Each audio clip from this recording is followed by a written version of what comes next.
Dear all, thank you for joining us today for this second online presentation and discussion webinar of the project, The Ups and Downs, the Highs and Lows, and the Forgotten. This project is supported by the U.S. Embassy in Serbia, and it's showcasing the complexities and contradictions of U.S. Serbian political, economic, and cultural relations through historical case studies of artistic and cultural cooperation, exchanges, and influences. So tonight we focus on urban and spatial planning. The idea behind this project, which is being curated by Ana Miljanić and Branislav Dimitrijević, that we build on the specifics of this U.S.-Serbian relationships, especially in the field of cultural cooperation and influence that have been discussed and showcased and popularized in the recent years, and to build on it by introducing case studies that are both lesser known and are potentially contributing to the better understanding of the past and current ties and its complexities, problems, and potentials. Now let's get to the interesting part. Nika, thank you, and please talk. Thank you. Well, first of all, thank you for having me in this unusual setting. Thank you, friends, for coming, colleagues. Some of you I haven't seen for a long time, and I'm very happy that you took the time to join us. I would really love to join you guys in Belgrade, but of course, given the circumstances, this is not maybe so bad either. So we can at least continue with the project. So today's presentation was announced under the overarching theme of architecture and urbanism. Since American Yugoslav project was essentially a research project in spatial planning in the mid-60s, but nothing was built. It was merely a project to develop methodologies of planning. Please keep in mind that this is still work in progress, but this presentation does touch upon the question of urbanism and architecture. However, like Ljuba was saying, it also aims at something a bit broader, I would say. It tries to connect architectural and planning professions to those disciplines that actually, I think, demand really thorough rethinking, especially if we look around us and see how rapidly our environments are transforming. So in the announcement, we wrote that the presentation will contextualize the American Yugoslav project in relation to development ideologies of post-Second World War and highlight those aspects that are starting to emerge as significant in contemporary planning debates. So the aim is not to show how our society became Americanized, but actually quite the opposite. It shows how specialists, I believe, participated in developing convoluted planning procedures and strategies that under certain circumstances did provide quite a beneficial planning practice. But we must also recognize, I believe, that these circumstances have long changed, and that the question facing us today is really how to untangle these procedures that were established then. So since we started the first webinar with alternative, or should I say underground film production, I will start off this presentation with the question of architecture in film, since I actually believe it is relevant to connect planning strategies to the question of wider cultural context. And since this is a Zoom presentation, I was advised not to use clips. I will only use stills. And some of you in the audience, I believe, have already heard a part of this analysis, and I will go through it rather quickly. So this is not an underground movie, it's a teen movie. And before we get into the gist of the American Yugoslav project itself, I suggest we have a look at some stills of this called, the title is Hang On Doggy, which was shot in 1977 in Ljubljana by Jane Kaučić. And I chose this introduction actually for two reasons. First, I believe the movie is a very nice metaphor for the American Yugoslav project. And second, it's a good manifestation of how planning and in the next step architecture plays into our everyday.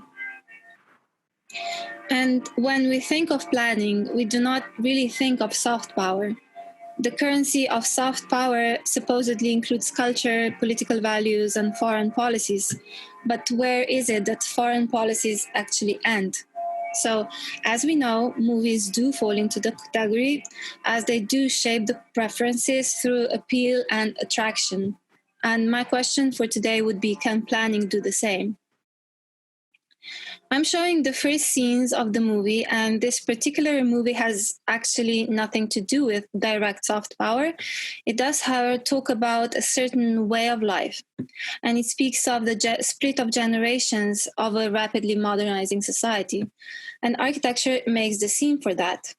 These are the neighborhoods of Ljubljana and Bežigrad, which are also the introductory scenes of the movie. Then we go to the center of Ljubljana, to the Republic, once Revolution Square, the site of an international fair, which is Gospodarsko razstavišče, the supermarket at Revolution Square, Bavarski dvor. All these were, at the time of the shooting of the movie, newly constructed sites. So essentially, the beginning of the movie shows the main character that you see right here in the picture, Matic, going through these newly built parts of Ljubljana, shopping, looking at the newest red bike here, eating ice cream at yet another part of Ljubljana in Šiška, then going right back to the center, and finally arriving home to Bratuševa ploščad, bringing the goods home. The places that I mentioned are in all different parts of Ljubljana, and naturally, film can break these space-time relations to create a phantom place. And Jane Kaučić, the director, who also studied architecture, by the way, was very well aware of that when putting together an architectural collage as a background to the story. And the story is about this boy, a Matic, that wants something that does not belong to this ideally projected society. He wants to have a dog, which is not just a small dog, it's a big, black, loud dog. And the story is about a group of kids playing around in this neighborhood alone, trying to find a way to take care of a dog, hiding it in different places. And to cut this long story short, some of their plans work, some not. But in the end, Matic has to give up the dog. Mom promises him a red bike, but he, of course, doesn't want one. He wants a living creature living with them in the apartment. The movie ends with a wishful scene. Though Matic was allowed to see the dog, the kids actually run back to nature as a group, playing with their dog. I'm using this movie as a metaphor for this ideally planned society that was, in the end, not so ideal after all. A society that neglected something the kids were craving for, something that actually cannot be planned.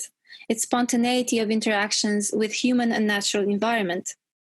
And the background of this story is manifested by the setting, which is public space, shopping, neighborhood, and nature. The neighborhood in which the majority of the movie takes place is Bratuševa ploščad, and that was designed by Vladimir Braco-Mušić, Marian Bežan, and Nive Starc. The reason why I'm mentioning it is because Mušić was also one of the protagonists of the American Yugoslav project. The neighborhood was constructed in the 1970s. The project itself goes back to the mid-60s. The bracketing dates years would be 66 to 80. It is located in the north of Ljubljana, connected to Glinškova ploščad and to the railway, and its cluster-like shape has some connection with structural thinking. Since Mušić graduated from the architecture department of the technical faculty in Ljubljana in 1958 and became an assistant for the subject composition within the so-called B course in 1961, whose experimental methods aimed at actually quite a wide societal and university reform. And this is essentially Mušić's background. However, in 1963, Mušić also enrolled in GSD Harvard and graduated in 1964. He had also collaborated with the Urban Planning Institute before his departure. It was there where he was employed upon his return to Ljubljana from the US, and also where he became one of the directors of the American Yugoslav project from 1966 to 1970.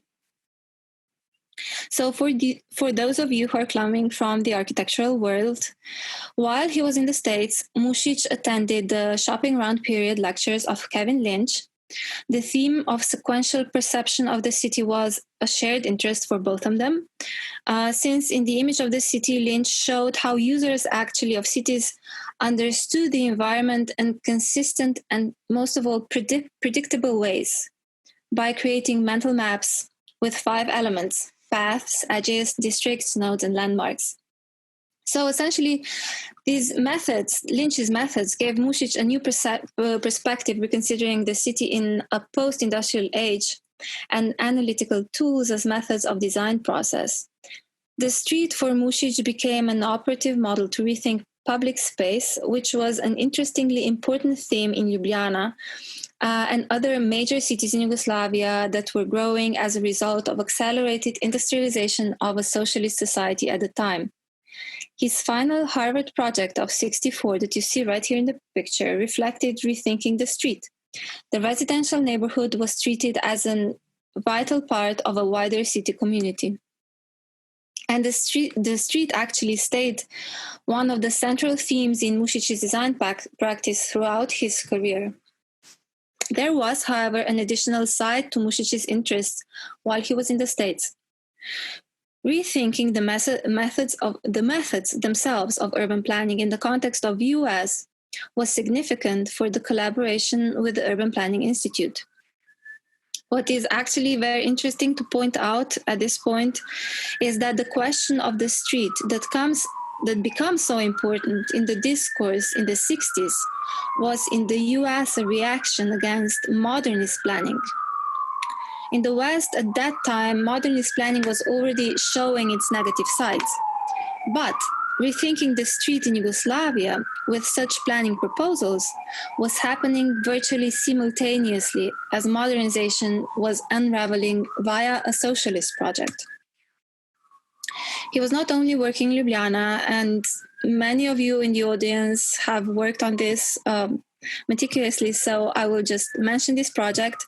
We can also mention his work in Split and Maribor, but focusing on the project shown in the movie, which is PS7 or Bratoševa Ploščad, the neighborhood did not really contain the many activities that would give it characteristics of city life. It only included basic programs, schools, kindergartens, shops. However, it reveals a complex attempt of urban architectonic planning referred to as the method of dynamic planning. The neighborhood was treated as a megastructure within which possible recombinations of elements could occur and articulated space through perception of a pedestrian, which is important. Volumes of buildings were considered as objects to be manipulated to achieve spatial effects, while the design of modern architectural elements was to emphasize this main idea. But, so, where did they start? What was fixed and what was dynamic? The starting point of the design concept was to determine nodal points in the surrounding landscape, then further define the joining elements within the given surroundings, namely the volume of the building, design of window openings, roof, etc. And those became the guiding principles of design constants within which it would be possible to implement individual planning ideas. But with Mušić, one of his main interests was also the relationship between natural and built environment. This is what you can see right here in the red square. He is talking about built and natural. And this remained a constant struggle for rethinking development, not only with Mušić, but also with many other colleagues at the Urban Planning Institute, and I will just mention one of them, Marian Tepina. So this has been quite a long introduction with the movie, with the neighborhood, and some of the characters. Thank you for bearing with me. Now we finally come to the American Yugoslav project. As I have shown, there was a lot of activity, many interactions had unfolded before the official project began. And essentially, the project was a research project on methodologies of planning. It was not a project to build something, like having said. It was financed by the Federal Fund for Scientific Research and other funds of Yugoslavia, Ford Foundation, and the Department of State. It lasted from 66 to 68, and in the years 66 to 67, the goal of the project was to, quote unquote, to contribute to the development of spatial planning in Yugoslavia by confronting the problems of the Yugoslav side to the experience of the concepts of the American Academy in the field. During this time, the process was financed through Ford's General Eastern Europe program, namely Ford financed the Institute of International Education for Exchange and Projects. The protagonists of the project were Mušić on the Yugoslav side, Dijkman from Berkeley in the first year from the US side, and later on Jack Fisher that actually brought this project from Cornell to Wayne State University from till the end, until the 70s. The original project was thus organized in the summer of '66 to develop regional planning research and training center at Ljubljana. And the intent was to bring to bear American know-how in regional planning with emphasis on the quantification of economic and social factors. In more practical terms, the intent was to develop thoroughly professional plans for the Ljubljana region as a case study, and at the same time establish an interdisciplinary training and research program for young professional planners. So the proposed grant would assist the American Yugoslav Project to, first, and you can see this, complete experimental plans for the city and region of Ljubljana. Second, continue interdisciplinary training in urban regional planning methodology for Yugoslav specialists. And third, transform the project from one in which the American initiative has been predominant to one based on Yugoslav leadership and having great international participation. To make this happen, it is true that the Urban Planning Institute of Ljubljana served as the administrative agency, but it was also the Association of Yugoslav Planning Institutes, known as Zajednica, that provided federal sponsorship and organized a Yugoslav National Advisory Committee for the project. Mušić was the Yugoslav co-director, joined by professionals from the Sociological Institute, the Economic Institute, and the Urban Planning Institute. The scheme that you see is the final diagram at the end of the project, showing different relations, federal and international, and how a vast network of institutions was envisioned to participate in the Yugoslav Center for Regional and Urban Studies. What did this mean? One of the scopes of the project was establishing an international center for regional planning studies, chartered as a Yugoslav legal entity. Its charter would provide for a board of directors composed of representatives of Yugoslav planning institutions, as well as non-Yugoslav professionals, regional planners, and researchers to enable research activities on regional planning problems, training of professional planners, regional scientists, economists, geographers, demographers, sociologists, architects, and administrative experts. It would be an autonomous think tank that would provide a scientific base for regional development. The Urban Planning Institute provided the quarters, full-time staff, some equipment for the researcher, and participating Yugoslav institutions provided computing and other services. The project therefore started as the center in its formative years located in Ljubljana, and it was all about not planning itself, but really about defining a way of planning scientifically. The idea was to produce an evolution of planning process for which physical, social, and economic factors were presented as maps.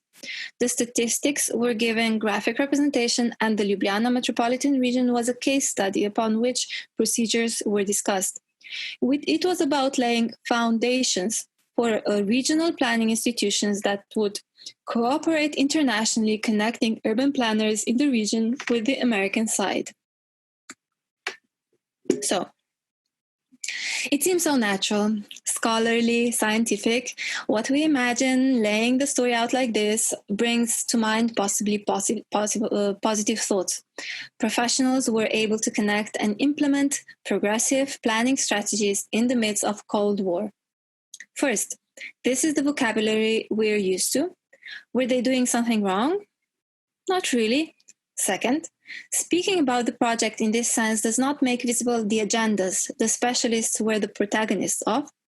And American Yugoslav Project, I believe in this sense, is a very small project but reveals a lot.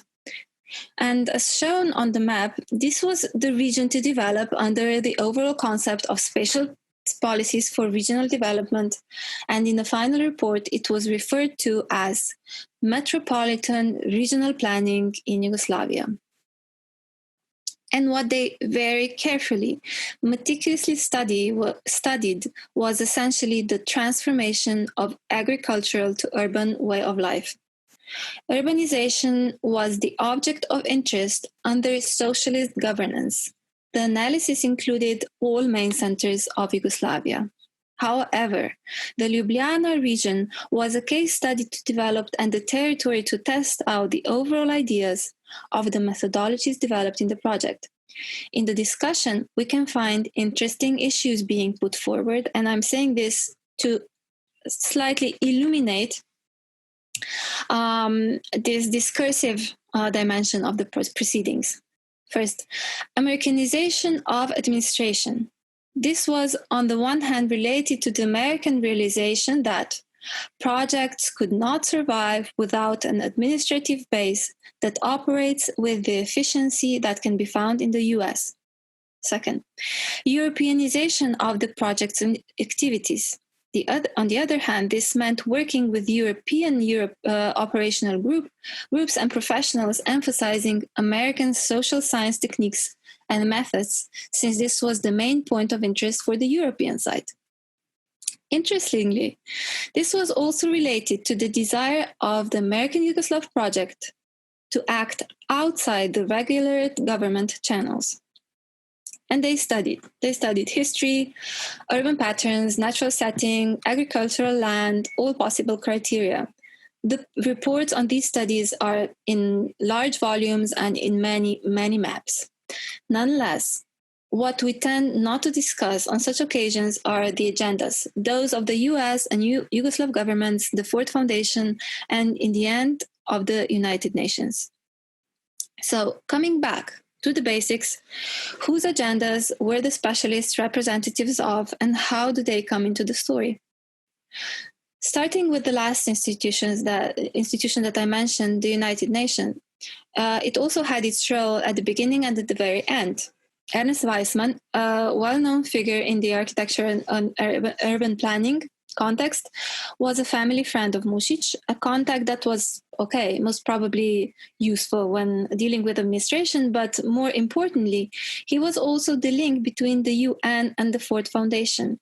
For example, he attended several conferences, one of them on urbanism organized by Ford in 1956. There he presented a paper entitled The Problem of Urbanism in Less Industrialized Countries. One of the problems Weissman was dealing with was the villages in India. Weissman was not active in the project itself while it was taking place. He does, however, come back into the picture at the end of the story in 1972 with a message to the UN in New York from Belgrade that the Yugoslav government decided to establish a regional development center in Belgrade, Ljubljana, and Zagreb, serving the interests of Africa and the Near East. So much for the UN. So the main financiers, however, were the US and Ford, and to a degree the Yugoslav government. And so what was in it for them? The pieces of information that I had when I started really digging into this story were fragmentary reports, correspondences, letters, memos from museums, institutes, libraries. And from these, actually, I really could draw some conclusions. And still, I was wondering if I was right when I was imagining this ideological clash as this propelling force of this collaboration. And it turned out I was. But still, it came quite as a shock that these reasons were not hidden at all, but very openly discussed. For example, for Ford, the American Yugoslav project was an exceptional opportunity to open doors and minds within Marxist Europe. They describe this a basic foundation goal since the inception of its East European programs. This comes from the history of Ford Foundation written by Louis Winnig in the Ford archives that are stored at the Rockefeller Center archives. And as it turns out, planning strategies were for Ford the vehicle to make this happen. Why Ford, not the US government? Winnick was an officer of the Ford Foundation in charge of the domestic affairs. Even though he talks about the American Yugoslav project as a venture into international urbanism, the American Yugoslav project was considered an internal affair of Ford Foundation. It was not run through their international office at all. The US government supported the project, but it could not deal with the matter as bluntly as a private foundation. What was the capitalist planning system afraid of? True, one thing the communist governments did was nationalize property and land, but this was not all. As Jack Fisher was writing about it in Planning the City of Socialist Man in mid-60s, in socialist countries, a new way of life based on a socialist economy was being planned. It depended on industrialization and led to an influx of population to the cities.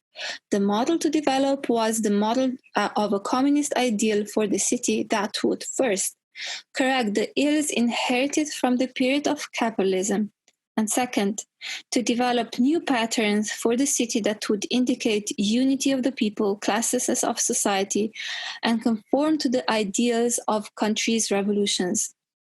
This was very much in contrast to the American dream and is what the Ford Foundation did not like. The question was essentially how to envision the urban pattern in developing countries.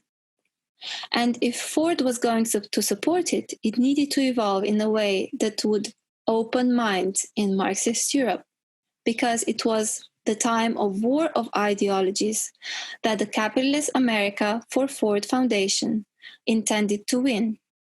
And Ford Foundation was very direct about it. Ljubljana was the testing ground for the regional development plan introduced in the spatial policies.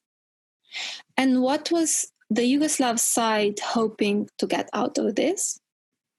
Well, I'm guessing, but given the audience, I really do not have to describe the post-Second World War situation and the 48 break with Stalin and the non-aligned and the reforms of the 60s, nor the struggle with housing, etc. So the 60s were a time of developing the economic and institutional framework of the socialist state, and Yugoslavia, I believe, was very much interested in being the bridge between East and West. Most of all, it was interested in being funded. And to educate planners of socialist countries was really one way to make this happen. So, how did the project finally evolve? The problems arose naturally almost immediately, and they show basic differences in the approach to planning. The futures of socialist and capitalist societies were supposed to materialize differently in space. And at the beginning, the specialists were facing a seemingly unresolvable situation. According to the American planners, urban land, which derives its site value from the incremental gains of its location, was envisioned to be allocated to the most productive users according to the principle of highest and best use. This was immediately dismissed as completely irrelevant in Yugoslavia, where urban land was publicly owned and administratively distributed. In such circumstances, the attribution of any value and price to land was an alien idea and caused a significant problem when starting the American Yugoslav project, since both parties were unable to communicate the basic starting point for planning. And this was not the only predicament. To the Americans, unpriced land provided no clues to the rational spatial arrangement of economic activities. Likewise, housing, which in a market system is an economic good rationed by price and rent, was treated by socialist planners as a public good provided at a nominal charge, slated in the future to be a free commodity. Rent-income ratios of 25%, typical for the US context, seemed as exploitation to the Yugoslavs by landlords and renters. And conversely, to the Americans, Yugoslavia's closely packed 3-generation households, and the 10-year queue for a dwelling was evidence of underinvestment in housing, which, in a capital short state, could be remedied by higher consumer outlays. Parallel to trying to develop different models and strategies to even start working on the American Yugoslav project was also a constant negotiation about how and why decisions were being made and who was supposed to make them. We can see this in the procedure of planning. This was already the case in the report of the first stage of the project in 67 to 68, where the two sides proposed two different stages of the ideal planning procedure. Essentially, the Yugoslav side insisted on establishing a societal plan that came after the spatial planning phase and readjusted the macro plan. The US side, however, that you can see on the left, saw a direct execution after macro sector project stage. There came physical planning stage. This later on developed into complex diagrams defining how evaluations are produced and decisions made. This is the final version from 1972. I would not go to details about it, but one thing worth mentioning is that in the end, there was a development model that you see marked in red that came out of rethinking the region's background, starting from the top. The factors were economy, population, physical condition, and other factors. That was then reconsidered via alternative sets of data and evaluated. That's the middle of the diagram. This evaluation considered the prepositions from the other side, bottom up. These were the sectors: housing, work, transportation, agriculture, services, and infrastructure. This was to be constantly considered, reconsidered, and studied further via problems, objectives, indicators, and measures. So on top you have economy, population, physical conditions. On the bottom, housing, work, transportation, agriculture, services, infrastructure. This was the equation for the development model as the key element of the process. The data it generated was based on applicable development factors for the region of Ljubljana, and the model they used was developed by Ira S. Lowry, thus the Lowry model. The variables it considered were basic to most development models. As I have mentioned, the inputs to the model included details about the future of transport, location of future non-population serving employment industry, and projected population estimates for the region as a whole, and outputs, distribution of population serving employment, and the amount of land consumed by various urban activities.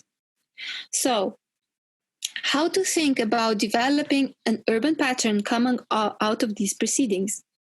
The planners carefully studied supposedly all possible factors that influenced urban growth and tested out different models.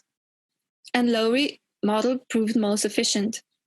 After the previous maps, this was an alternative model of a Lowry analysis that you can see on the right. It defined central, suburban, and rural areas, marked 1 to 3. And on this map, please note that the gray area on the right does not correspond to any of the boundaries from the map on the left: zonal boundaries, communal boundaries, republic, or state boundaries. So, how did they do it? This is where computing comes in. It helped sorting out different sets of information. As a part of the project, there came also a manual on using very primitive software, a program developed with specialists from both sides. The diagram looked like this, and I will take you through the stages that are marked red in the diagram. The first part was about shortest travel time, about determining travel time between points in a transportation network. The second stage was similarly about travel time of the first stage, but combined into a composite travel time through an interzonal resistance factor. Third stage was about calculating population, employment, land use, which in the input data also included attractiveness factors for population and for population serving employment. The fourth stage was about managing work, shopping, special shopping, and social recreation. The next program summed up data by small regions into data by large regions. The next step was about flexibility of software and comments. End of story. So what is it exactly that runs through this protocol? Travel, population, land employment, and attractive factors. Work, shopping, special shopping, social recreation, which was then put into small and large regions. Of course, there were diagrams like this. Processes described scientifically like this. And the programming looked like this, while they were thinking about this, analyzing it like this, and coming up with this to help decision-making take place. And when we look at what were the spatial concepts that in the end prevailed, the two are not much different. But this was not what Mušić was going for, nor his team. In 1972, he presented his text at a conference in Ljubljana entitled Methods and Theories of Urbanism. There he made the symbiosis of theory of classic Marxism and modern urbanology, as he calls it. Marian Tipina writes about this. In the work, he is putting forth a theory as a method that could help unite abstract theory and practice. His starting point is essentially Marxist ontology, in which society's development as a whole is a consequence of clashes. He puts forward the dilemma facing planning practice at the time. One option is, should we treat urbanization as a structure that can come out of economic base of society? Or the other option, as a structure in interaction with other structures. These images are taken from the Atlas of Spatial Arrangement of Yugoslavia by Branislav Krstić, where a different approach is presented. According to Tipina, this cartographic documentation represents an integral, unitary Yugoslav space. It represents the conditions to coordinate the whole and then plan the elements in this system. The American Yugoslav project was bringing forth modernized planning techniques and a complex rethinking, but the planning environment via its institutional network simplified them. As such, it enabled funding, but in the long run made changes and rethinking of spatial planning virtually impossible. The planning of Yugoslavia united the space under the banner of consumerism. Namely, the development model in planning that prevailed disregarded political engagement and environmental issues. So, after all these collaborations, methods, and outputs, what happened with Ford? The American Yugoslav team applied for funding the third time. Only this time, the Ford Foundation rejected the proposal. One of the main reasons was the report of Raymond Vernon and David Bridge of the Harvard School, known as the Vernon-Bridge Report. In April 1970, they submitted the report on urban and regional planning project in Yugoslavia that was key for the future of funding of the activities that evolved from the American Yugoslav project. In the report, the objectives of the project were defined somewhat differently than in the reports made to the Ford from the side of the personnel working on the project.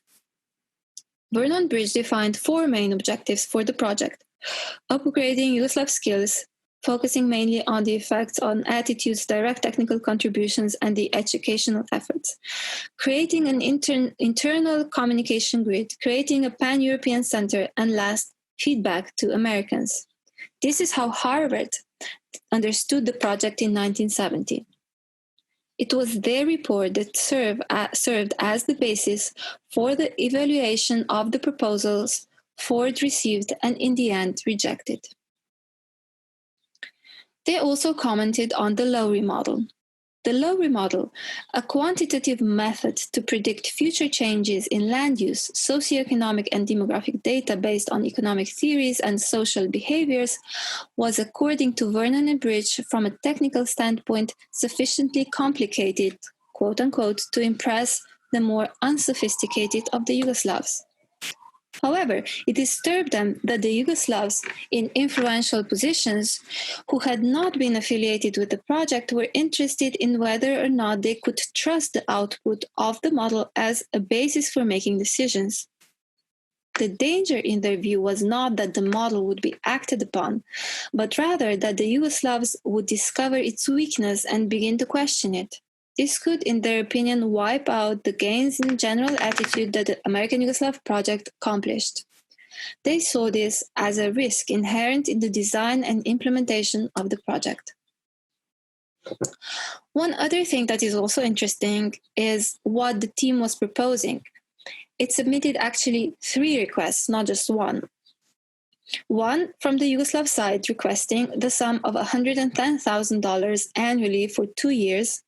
A second from Wayne State University requesting over $200,000 annually for 2 years. And third, again, from Wayne State University requesting $196,000 over a 3-year period for fellowships in Detroit.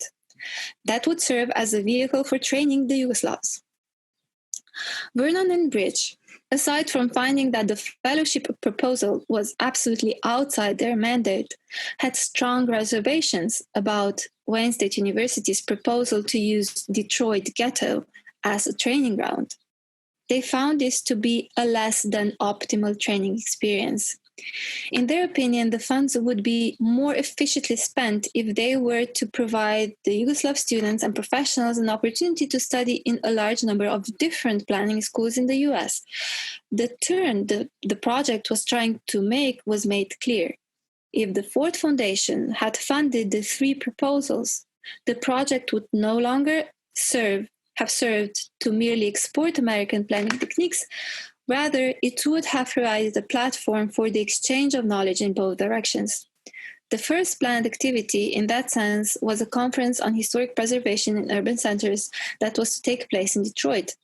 Vernon and Bridge saw absolutely no reason for the Ford to support a project evolving in this direction. The aim of the American Yugoslav project was to train specialists to plan the American way. Exporting American technical knowledge meant learning to use complicated planning techniques. Some kind of funding was still there from Ford throughout the 70s, but not to Wayne State universities, but only to the Yugoslav universities, some individuals, grants, but not anything as ambitious as the American Yugoslav project. However, I would like to bring us back to the beginning, to Weissman and Fisher and to the UN. Both of them were involved in planning in India, and Weissman was interested in the development of Indian villages, and Fisher had started working on the American Yugoslav project also after his Indian project in planning. Beforehand, he had already published a book on planning in Poland, and in the end, he found Yugoslavia a favorable environment to test out different possibilities for planning via the American Yugoslav project. After 1970, Fisher was not a collaborator on the Yugoslav planning scene or with Ford anymore. He was offered a position at the United Nations, but I'm not sure how his story actually unfolded. This would be interesting to investigate. But what is worth noting is that India was of particular interest to the Ford Foundation. The international projects Ford was developing were, in addition to the American Yugoslav project, two more: Athens, and probably Dioxiadis rings a bell with all of us, and Calcutta. While their domestic affairs were concerned with urbanization as well. They introduced Gray Areas program dealing with the problems of poverty and race, great cities. They funded universities, etc. So the presence of Ford Foundation was clearly in the domain of planning and not limited to the United States. It was a project of theirs to make India the largest democracy in the world, thus making sure India, with all its problems of poverty, would not tend to lean in the direction of socialism or communism. How people have to fight back the monopoly of corporations and foundations today is maybe best visible in the activism of Vandana Shiva. And it was clear already in the 60s and in the 70s that the development model that based its vehicle in planning strategies, turning land into asset to produce consumerist society was a problem, to say the least. For example, this is a lecture on the problem of environmental decision-making in which Donald Appleyard is showing how man-environment relations are ignoring time effects. And this was actually after the American Yugoslav project with the lectures that continued within the framework. So I will try to sum up at this point. The development model envisioned in the American Yugoslav project that was a platform connecting many Yugoslav institutions and specialists. It was very scientific, operating on the level of a region, not of a state, republic, or municipality. It was created to be non-ideological, scientific model that made possible putting into action a development strategy based on an unsustainable mechanic age ideology. The American way of planning was there. The only thing that changed was the starting point, not value of land. It had to start with infrastructure the developing society needed, and industry. From there, it was easy to predict the pattern of growth and thus of safe investment.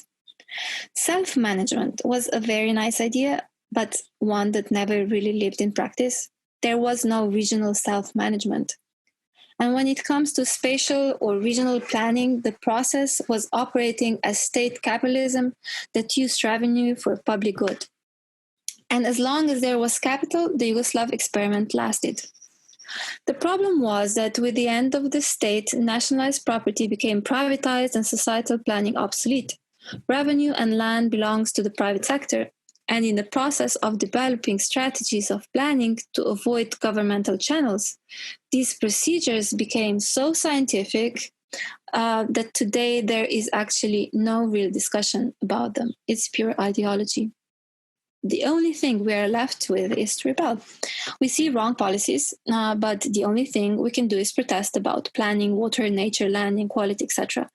While the Constitution does grant us certain rights, the legal system, in particularly, I would say, building regulations, based in development models, is in a way that makes these rights virtually unachievable goals.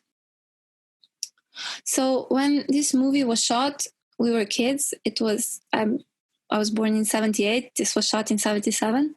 And the environment constructed for us was really great, but it was pure luck for the time being.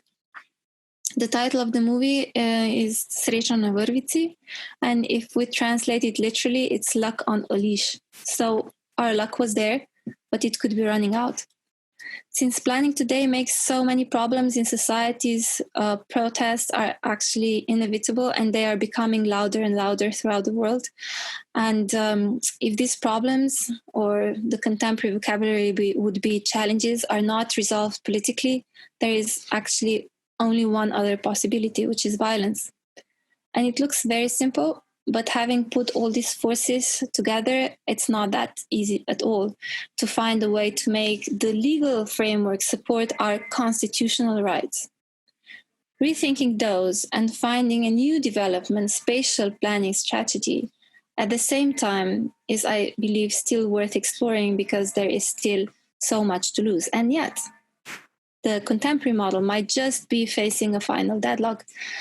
They were built on controlling density of population, and given our current corona outbreak, the standards and plans might have to change after all. Thank you for listening, if you are still there. Thank you, Nika, for this interesting and powerful presentation. All of you listening, all of you from the field, I hope this was very interesting to you as it was to me. All of you who are not from the field of architecture and urban planning, I hope that you were able to catch on all those references that Nika was making with the broader image and the context, and at the end, also some very strong statements, political statements as well, which I hope will sparkle a discussion afterwards. So this webinar was thought as that we have a presenter and then we have a respondent. This time, Jelica will also going to give us a short presentation, because when I first talked to Nika about this project, the first thing that came into my mind was the General Urban Plan of Belgrade of 1972. So not to go into details now, it was also scientific, more than 150 studies preceded the plan, and so on, which was a trend, a global trend at the time. But I was curious, what are the relations? Are there any relations to this American Yugoslav project? And Jelica, please share your screen now, and then all of you join in. Hello, everybody. Thanks, Ljuba, for inviting me. Thanks, Nika, for this amazing presentation. Again, it's not completely new for me, but let me just start sharing. It's not completely new for me, but it's yet again good to hear it. So the thing is, what I'm going to do is I'm just going to put out some snippets and point out in some directions and the research, the way where it can go further on. And we were also hoping that all the participants that are here with us today might add something, or remember some books, or remember some research studies, people that might be interesting for this particular research. To begin again with a metaphor, in 1972, the book Sunny Skyscrapers was written by Mira Alečković and published by Svetlo Sarajevo, and soon it became a classic of Yugoslav children's literature back in the day. My generation was not so much aware of it, I have to say. The book tells a story about a group of children living in a newly built residential neighborhood in Južni Bulevar, which is my neighborhood, incidentally, and it's in Belgrade, and they encounter and adopt a stray puppy whom they named Munja, lightning. So the puppy is a mixed breed, and because of that, it was abandoned by its owner, who was disappointed because he believed that he could not have sold this mixed breed puppy, as well as the pure breed German Shepherd that Munja was supposed to be. Or should have been. So the children try to keep him. They have many adventures in the process. The local hairdressers try to help them, and he takes the dog to his flat in New Belgrade via trolleybus and then rides a cab back. And all along, there are problems that the dog cannot be kept in the flats because of the housing order, and it does not allow it. Or the neighbors who are complaining. The children eventually manage to keep the dog, and after many problems with parents and neighbors, they eventually decide on a council of tenants that the building, which is named Great Elephant, is going to take care of the dog and build him a house in the backyard.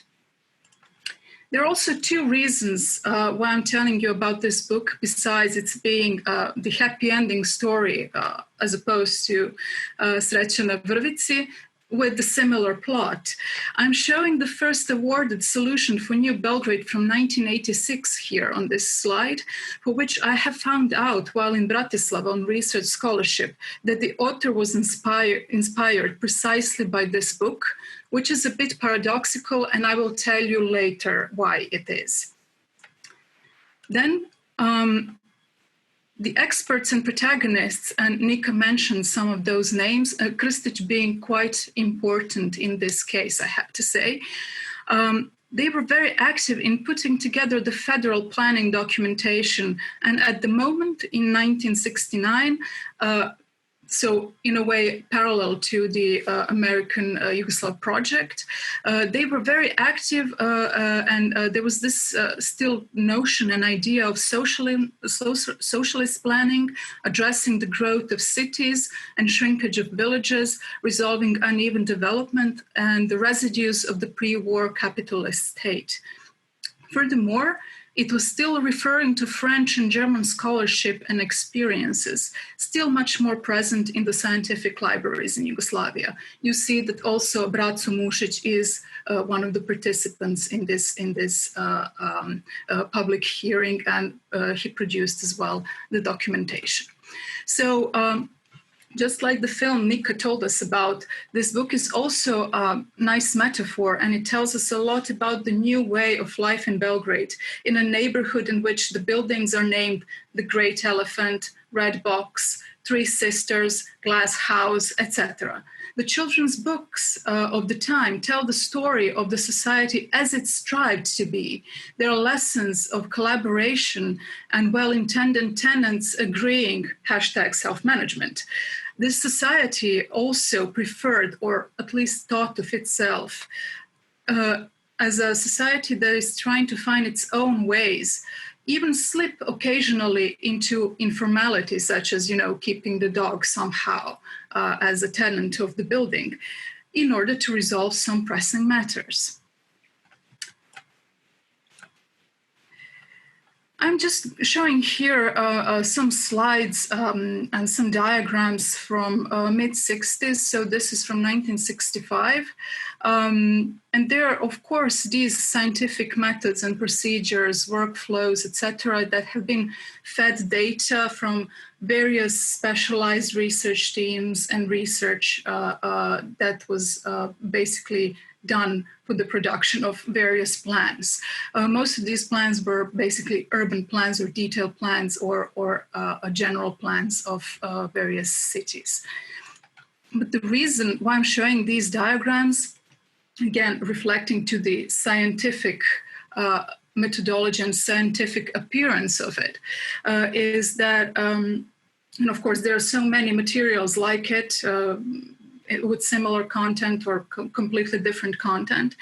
But it slightly reminds me of course, not by content in this case, not yet at least, of the diagrams of the Lowry model previously mentioned.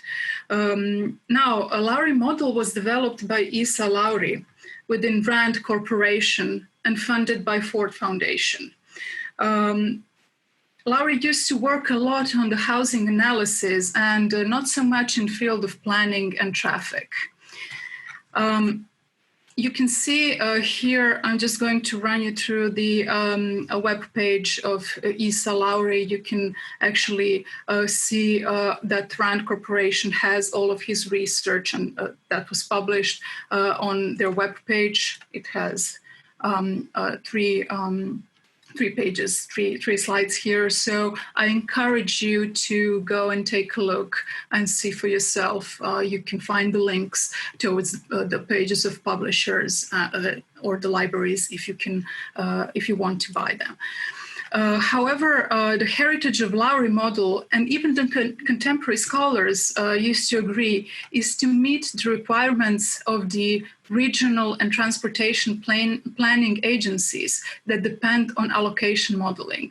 So this is quote unquote from the research of Goldner from 1971. So already back then it was clear that it was kind of the traffic modeling that is going to be the main case of Lowry model. And it comes as no surprise, especially if we know the role and the influence of Ford and Ford Foundation onto the construction of roads in America and the planning of roads so that it will basically be more suitable for individual vehicles and not so much for the public transport.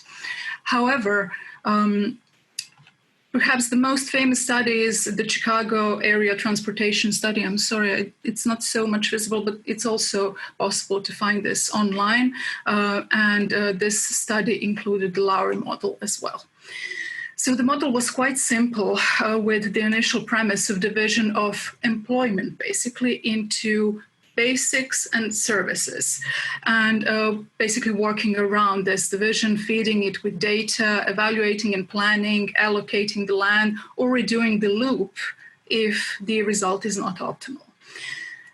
this is what it used to look like in the Yugoslav version. And it keeps appearing in all of the documents, although eventually, as much as I understood from Nika's presentation, it was advised that a Lowry model should be dropped by the researchers and by the actors and participants of this study. So basically, they are called basic employment and non-basic employment in Yugoslav version. Of course, some nuances of the local, terminology and the ways of work had to be addressed. So the basic employment would be industry, construction industry, and transport, of course, and everything else is non-basic. And of course, there's so many scientific, as Nika said, equations, diagrams, and many things that basically are addressing the relation of the place of work and place of housing. Now, this could be kind of a good thing in case of, and kind of useful in case of Yugoslav planning system, especially by then, especially if you take into consideration the modern planning principles and the way that the planners were striving to keep the workplace and housing place as close as possible. So to avoid long, huge traffic and long commutes, etc. However, there are these differences. I'm sorry I did not manage to translate everything. However, we will distribute this properly translated. So eventually this model had to have the changes in technology and methods of planning in order for this to be applied. So it is introducing the concept of systems and systems analysis. It's introducing new ways of quantification, the initial data that is basically entering into the equation.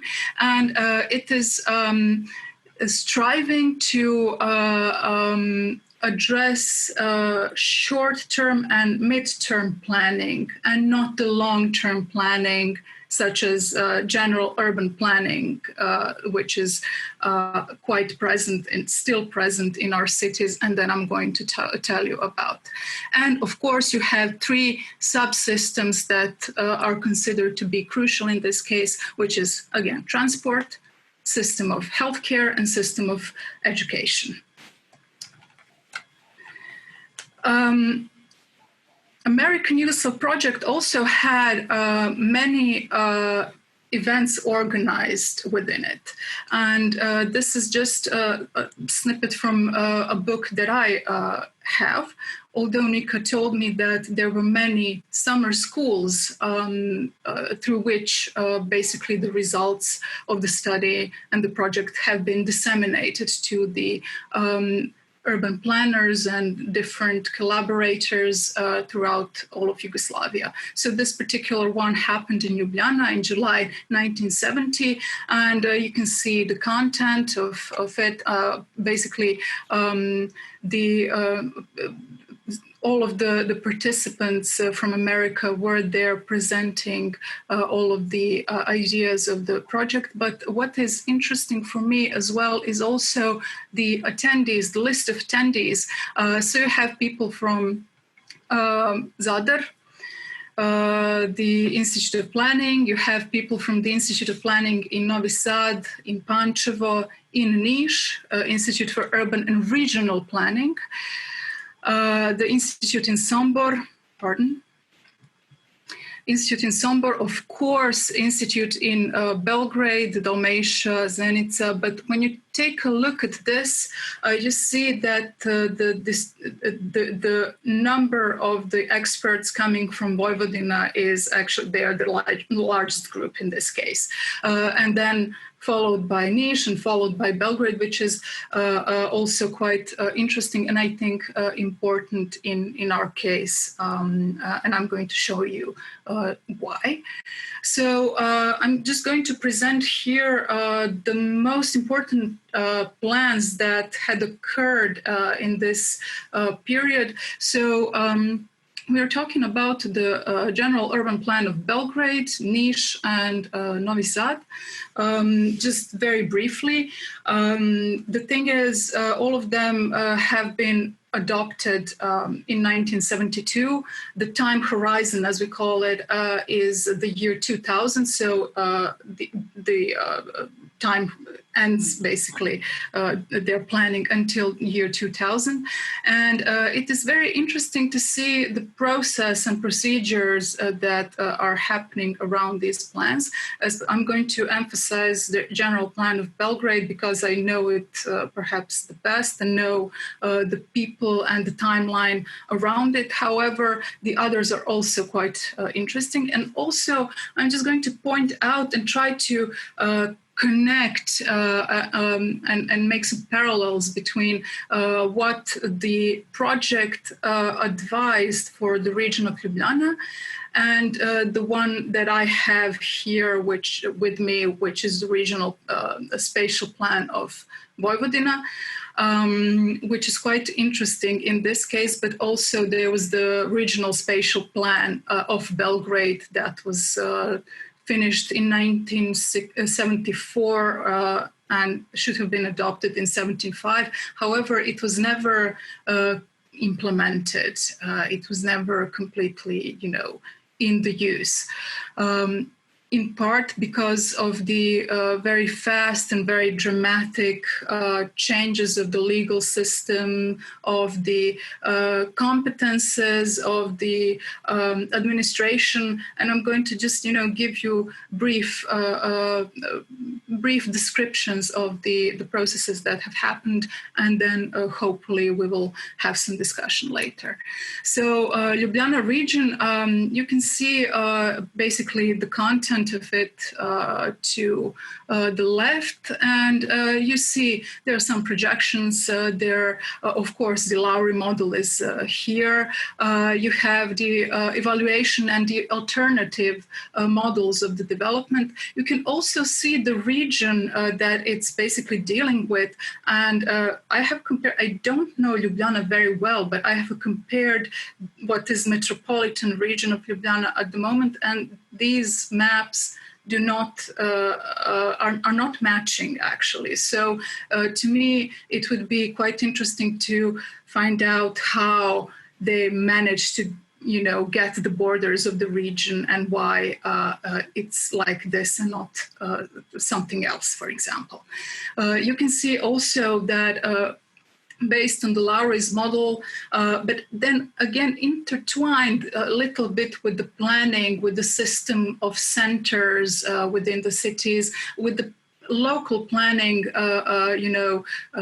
ways and means. You have the distribution of the basic employment by year 2000 in the region of Ljubljana. Then, of course, the road network, the transport network, as I mentioned, which is basically quite important when you take into consideration this model. These are just some of the diagrams and the alternatives that basically this study came out with. There are also many other volumes that this project produced, and I'm sure some of the other publications are going to give us more insight into all these questions and pressing matters that we are wondering about. Then there is a regional spatial plan of autonomous province Vojvodina, and it is quite interesting. So the methodology is already, using the already existing methodology of Yugoslav planning institutes. So the regional planning is something that already existed, and its goal was to basically have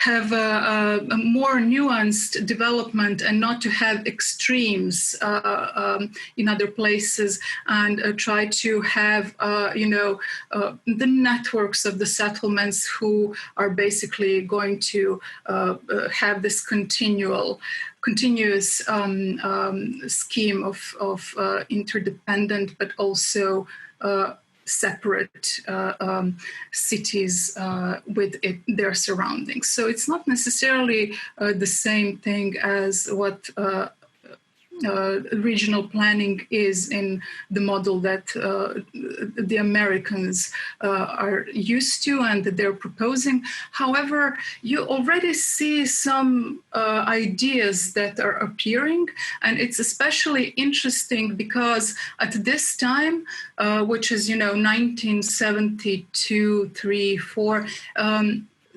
The different methods, basically the urban planning institutes are trying to improve their methodology of planning and trying to rely on as much as possible on hard data, let's say. So they're not doing studies as they used to do before, and not having this idea of tabula rasa, if you want, when they're planning. They're actually trying to get data from various statistical institutes of the cities, from various agencies that are, for example, publishing the legal acts and dealing with different procedures. So there's just trying to get as much data as possible and, push it into this planning in a way to have this, scientific planning, and in a way to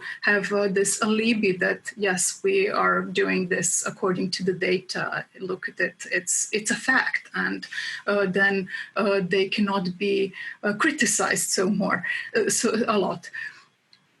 So again, relation of workplace and housing, employees of social sector, which is services or non-basic sector. And it is interesting to see, first on one side, I'm sure that the social sector was much easier to provide the data than the industry, for example. However, you already see this division on, services, secondary and tertiary sector. So you already see these things, happening, and the terminology is shifting a little bit. Now, general urban plan of Novi Sad is a bit, although you see these, hard networks of traffic and the redistribution, it's a little bit, old school, in a way, as if this planning agency decided to more focus on the broader region and not so much on the city. The city, in a way, is being addressed through, dealing with the situation that is present on the site, and dealing a lot with planning of the infrastructure and superstructure, so the hard structure on site, which is one of the problems and the issues that the American side actually had with our local planning, with our planning in general, that it's actually structure-driven and structure-focused, and in a way it is always looking towards what is going to be built in the end. So this is one of the issues that they had with it, and it is very interesting to see and compare these methods. However, when we go to niche is completely different. Niche is first off dealing with the both city of Niš and Niš Kabanja, which is nearby, and also introducing these this idea of it being the regional center, and most important, they started planning the airport, they started planning the road network, and they started actually thinking how the city is going to develop for it to service the broader region. This is the general, in general, in Serbia, we don't focus so much on niche because not much data is accessible, so to say. But I think this city is actually quite interesting from this point of view, and especially when you take into consideration how much it grew during the 70s and the 80s. So you have the records from the newspapers that there are 3 times more workers, etc. So you have to plan around it. You have to plan different levels of traffic. You have to plan department stores, which is also a very interesting thing that keeps appearing when we talk about the models that have been presented in the summer school. So the levels of the supply, the grocery stores that you have to go to every day, the stores, basically there are 3 levels of supply, and you have to think how you're going to basically connect these supply chains with the residents of a certain neighborhood. So it's very interesting seeing this, emerging through the planning documentation. And of course, the traffic, reconstruction of the railroad, reconstruction of the highway, which is actually on this very important highway that goes towards Greece. And of course, the planning for the airport that has been built later in the 80s as this international transport hub, which is going to service this region of south of Serbia. And then General Urban Plan of Belgrade, again adopted in 1972. However, the work on it had started in 1966. And it is quite interesting talking about it. I'm just going to try and do it as fast as I can. The thing is, you first have to take into consideration, the time and the changes. So many changes had happened from the time the planning had actually began until it was finished and, basically adopted by the Assembly of Belgrade. So it starts in 1966. Milutin Glavički, our quite famous urban planner, and he used to work on New Belgrade, so he is most famous for that. However, he used to be in charge of this particular plan. Borislav Stojkov, I hope that he is in the audience and that he would, talk to us a bit later. He was working with him quite a lot, and he was basically second in command, let's say. There was more than 100 collaborators working, tens, I think 48 studies have been, separate studies have been done in order for the Urban Planning Institute of Belgrade to gather the data, the hard data, in order for this plan to be done. However, that statistical data was a bit tricky regarding this, since the reform had happened basically in 1965. So the data was for this period until 65. However, the plan is planning the city that is within the country that is shifting towards market economy. And the planners are not completely sure how to assess this and how to, what's their position and how to plan, having this in mind, and especially having in mind that many changes are actually yet to come. So then 1968 happens. Then, the Croatian Spring happens in 1970-71. Then the problem with the liberals here happens. So many political changes and shifts that eventually also lead to the change of constitution in 1974. And the general plan is adopted already by 1972, and it's already kind of, you have these rumors and talks and gossip that is already obsolete. We have to think about something else.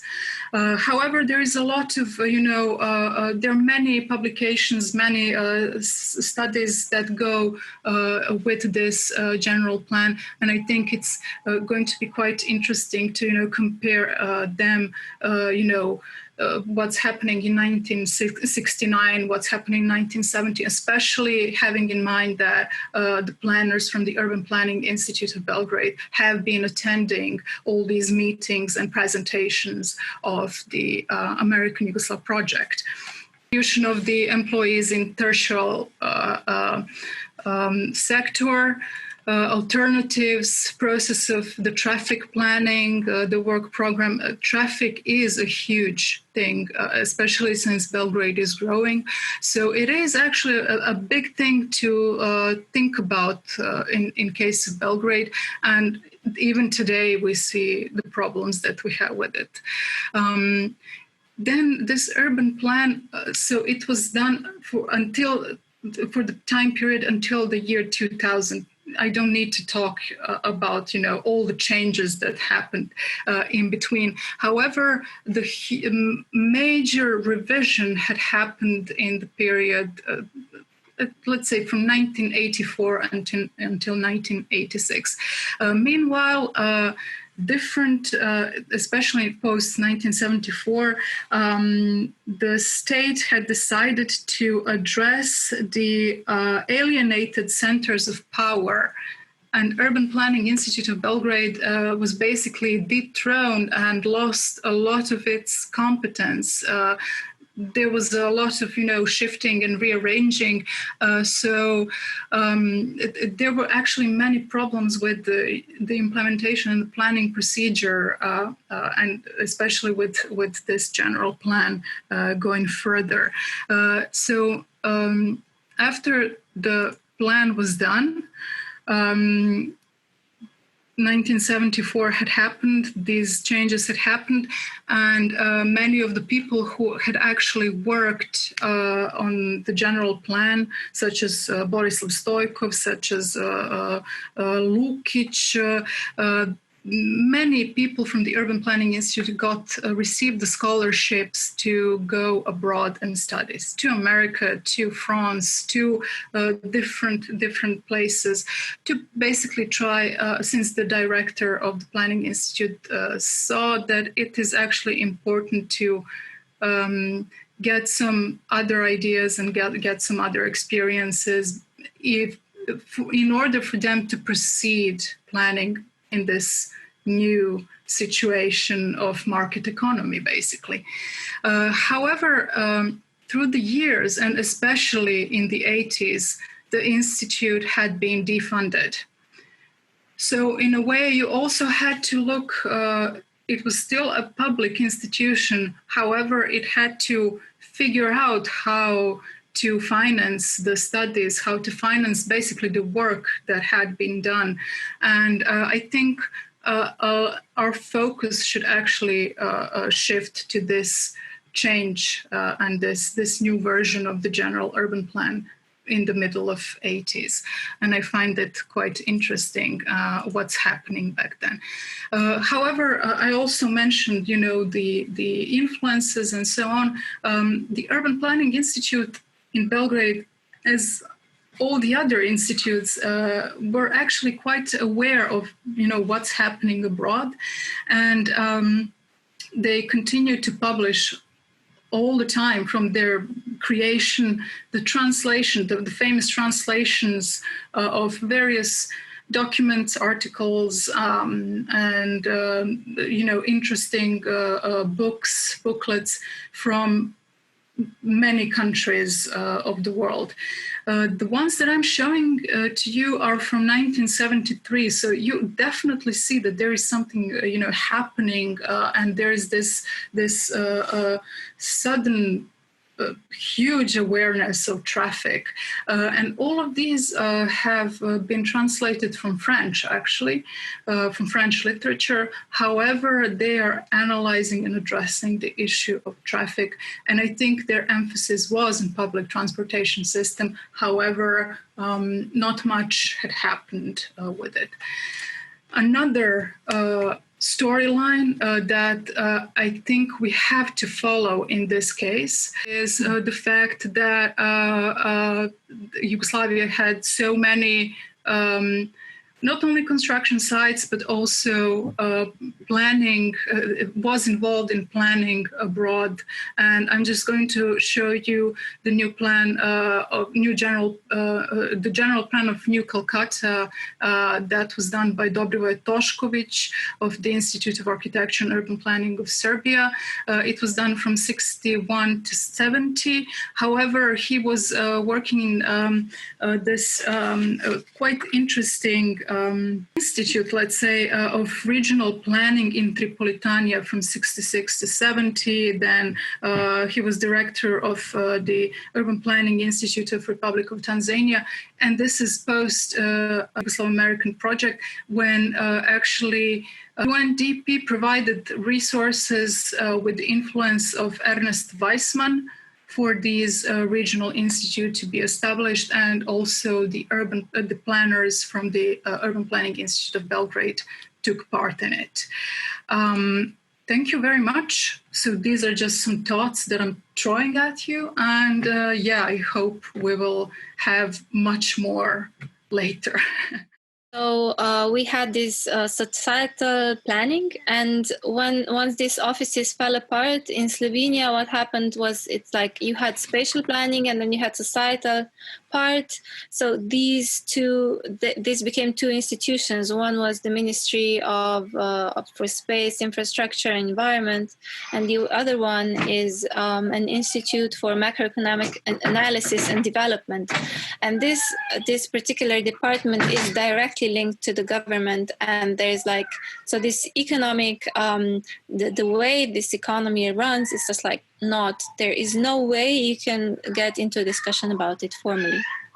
Yeah, I did not even want to go into the because we would stay until tomorrow of the societal planning, the issue of societal planning, and but this huge clash in the 70s was also this reshifting of these different institutes, merging, unmerging, and it's actually even more difficult when you start tracing it and trying to figure out, what's implemented, what's not, what are the, the authorities and who is dealing with what on site.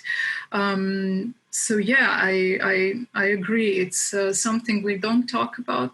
Also, the documents, yet again, I'm talking about documentations and library. They were not available to us.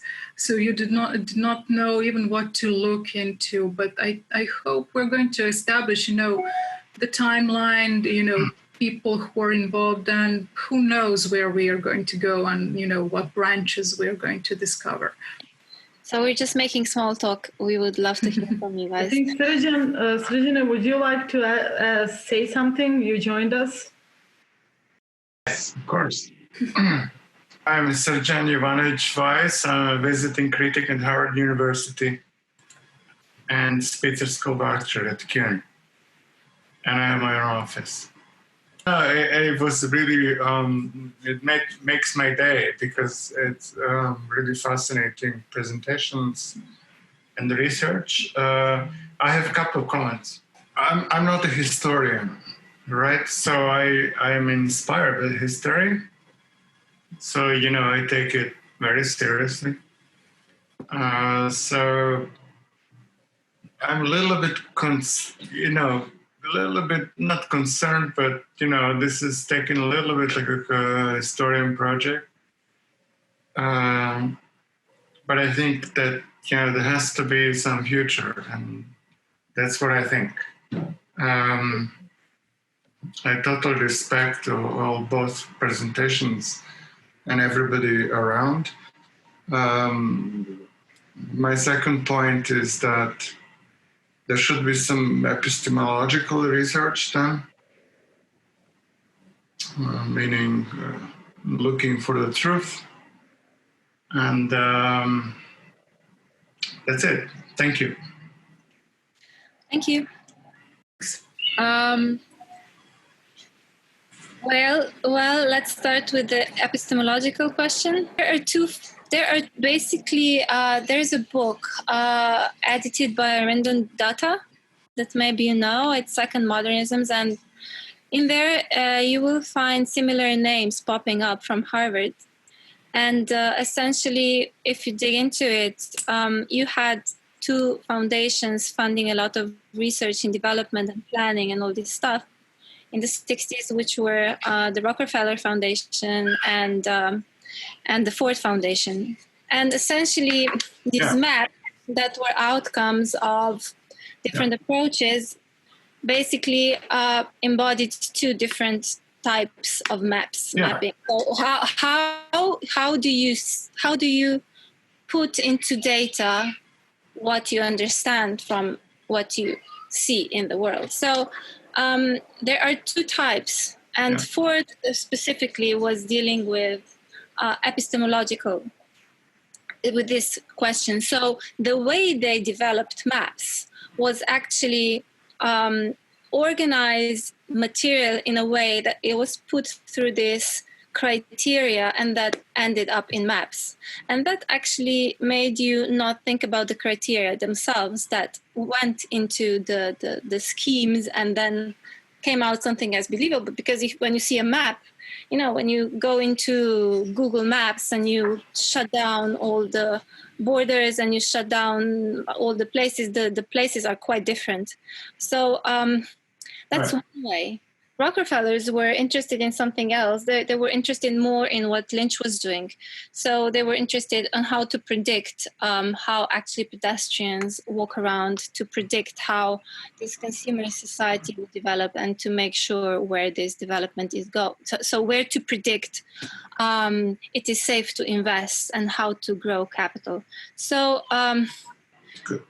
that's that. And this very much, I believe, I'm very much disappointed in to the extent really planners and architects, or I really should say planners and urbanists, with the lack of political imagination, because really we're constantly juggling around the same methods all the time, which is like transport. Okay, we don't have health care, we don't have schools.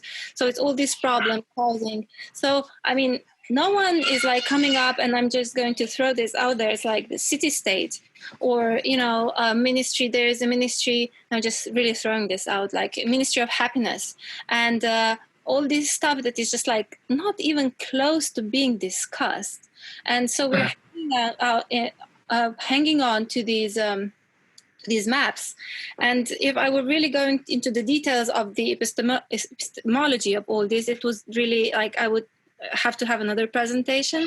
And my point was really to show, because we like to think that this socialism, we like the idea and these ideas are coming back, but at the same time, let's not go back to this type of planning because it won't work. So the future for me is really about going back, being really critical about that, but we need another dimension of thinking about this stuff. And for me, Corona situation is really what made this modernist planning work, was that a bunch of people were able to live together, in these skyscrapers and so on. And maybe this is not going to be the future of planning anymore, because it's going to be something completely else. So here we have Andre who wants to join, and we have Ana Miljanic who also raised her hand. No, but as a host, of course, Andre could go before. I'm happy to see some of my old friends. I'm just showing for a moment. Hi, Sergio. Ana, ciao.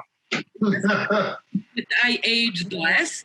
I'm also in New York, and my internet is really bad, so I will be not on screen. Otherwise, you will not hear me. So many thanks. And a couple of things I want to say quite quickly for those who don't know about the project and why we are so interested in that, in this subject, and as all case studies. I think we are kind of what we are trying to do, and I'm very grateful to some of the things Nika kind of opened up today. And Jelica, of course, in her response. It's not anymore really about, and we are kind of really trying not to be in this periodization of socialism and post-socialism, not because we don't think that the previous work done in that fashion is bad, on other way around. We just think that some of those case studies open their own periodization, their own genealogies, and of influence and the ways of thinking about them. And I don't see this as a historical project in many ways because as we speak, I think Ljubica and Ljuba and some other people related to our programs are trying to kind of think about urban planning in Belgrade today. And you kind of go again into kind of ways of trying to conceptualize thinking about urbanism, but thinking of what you guys call agendas or ideologies, but it's something more than that, because all those case studies are always about unintended consequences as well, right? And what have happened, it's not necessarily what meant to happen. In many ways, those are the stories we are kind of trying to collect here.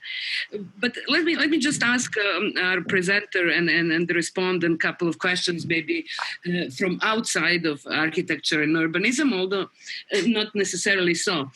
First, of course, it's a question which I think Nika kind of draw for us, something which I think it's very important, how to think of those different institutions and how to think about the people working in those institutions. And there are almost kind of biographical moments which remind me very much of the studies being done about space and power, about urbanism actually in 90s, kind of in anthropology and cultural studies, but like Rabinov, French modern and all of that, when they're kind of trying to think about the urbanists and architects in the colonies and what kind of ideologies we kind of vote together, but also about the personal authors or players or personalities in all of that. And I think then the question of ideological is way beyond socialist or capitalist. We are kind of now thinking about all sorts of other issues, which I think are very important in your case, and I think they were kind of hinted to. Best example, those two dogs you talk about, and I love dog presentation, are actually in certain way triggering two different nostalgias. That's very evident. It's not about happy end and bad end. It's nostalgia in 77 movie. It's very much about this kind of almost post hippie opening, new agey people going back to nature. But that's not a rural nature necessarily. Aličković is so much concerned about. You know, we have all this kind of way of thinking about 60s and 70s and rapid, insane urbanization of former Yugoslavia in the city-urban kind of conflict through cultures and people. There are those kind of unfortunate terms of kind of rural cultures in the city and so on and so on. And those things have kind of been thought about. But what I'm trying to say, all those things are kind of almost similar, but they are not. And that's why I see this case study as so exciting, right? How you think about the very term, I think Serjan was just pointing out to the cities. I'm also in New York. And to my shame, I have left 2 weeks ago to be outside of the city because so I'm in New York, but for the first time in not very ashamed of it as a New Yorker, but God, I'm much more relaxed. However, I think that made me think about something very, very interesting here. And this is a question, thinking about all the projects and ideologies of American urbanism, which have all those qualities as Corona of race and class and just exposing them to the kind of most banal way. However, the idea of the suburban, right, and the idea of New Zagreb, New Ljubljana, and New Belgrade are different ideas and kind of somewhat clashing, and never to the extent one would wish so have been explained. There's one question. Second, it's very political history, right? We are in the midst of one of the biggest scandals of former Yugoslavia in '69. It's Cestovna afera, right?